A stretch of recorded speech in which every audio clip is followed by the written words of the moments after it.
Pourquoi le sport ne fait pas perdre du poids? Salut mesdames, en recherche de perte de poids ou déjà en perte de poids postpartum. Aujourd'hui, je vous parle d'un sujet qui a la peau dure. Mais avant toute chose, je te laisse cliquer et t'abonner à ma chaîne pour du contenu exclusif dans la recherche de perte de poids postpartum. Alors aujourd'hui, je vais parler de quelque chose qui me tient à cœur parce qu'étant coach sportif, je suis le plus à même de pouvoir parler de ce sujet-là, la perte de poids et le sport. Aujourd'hui, le sport ne fait pas perdre de poids. Ça a plein d'utilités, mais absolument pas celle-ci. Alors, je vais vous expliquer pourquoi, pas juste vous balancer comme ça une information et vous dire « Allez, salut !» Non, je vais vous expliquer réellement pourquoi le sport n'a pas d'utilité.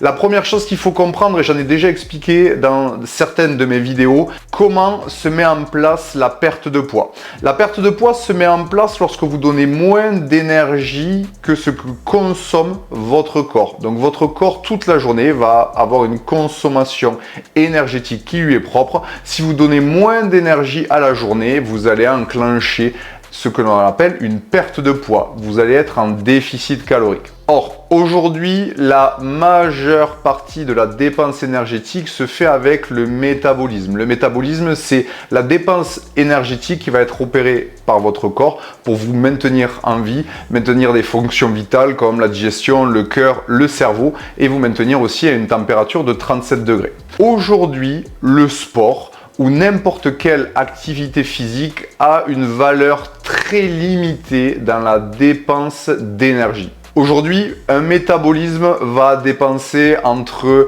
300 et 600 calories sur une activité assez intense d'une heure, une activité physique. Or, votre métabolisme de base va en général, en fonction des gabarits et de votre âge, être aux alentours, si vous êtes une femme et que vous êtes une femme en post-accouchement, vous allez être autour entre 1500 calories à 2000 calories en fonction de votre gabarit et de votre âge. Donc, vous voyez déjà que la majeure partie de la dépense énergétique se fait avec le métabolisme.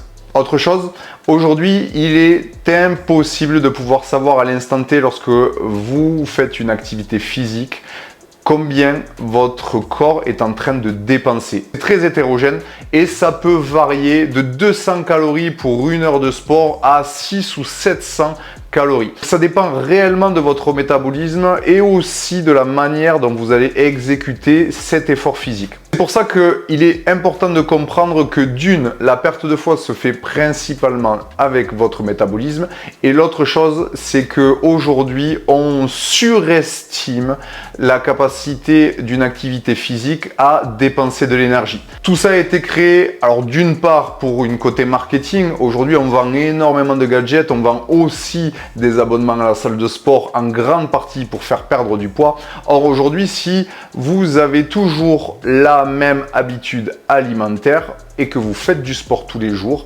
vous ne perdrez pas un gramme. C'est de la même manière qu'un sumo qui est un sportif de haut niveau. Il fait du sport toute la journée et pourtant il pèse 3 fois le poids qu'il devrait. Dernière chose, depuis quelques années, des études ont démontré que potentiellement le corps se mettrait en sécurité lorsque vous faites un effort physique pour vous permettre de durer pendant cet effort. Ce qui fait que ça vous diminuerait encore plus votre dépense énergétique. Et ce que vous pouvez voir si vous avez une montre connectée, par exemple, lorsque vous faites des pas, les fameux NEAT, le nombre de pas journaliers, la dépense énergétique peut être bien moindre justement que les informations que vous pouvez voir sur votre montre. Voilà pourquoi aujourd'hui, si vous souhaitez perdre du poids, il est très important tout d'abord de faire attention à votre alimentation. Vous avez des besoins corporels d'une part, de l'autre part, vous amenez une énergie toute la journée avec les aliments que vous consommez. Il faut que l'énergie que vous ameniez soit en adéquation avec vos besoins corporels. Sinon, votre perte de poids ou même votre stabilisation n'auront jamais lieu et vous continuerez à prendre du poids. Si tu souhaites être accompagné ou avoir un diagnostic gratuit sur ta perte de poids postpartum, je te laisse cliquer dans le lien de la description dans lequel tu pourras prendre rendez-vous avec moi pour un appel de 30 minutes dans lequel on fera un diagnostic de tes problèmes, voir les différentes solutions qui peuvent être proposées et tu ressortiras de là avec un plan précis pour enclencher ta perte de poids durable et saine.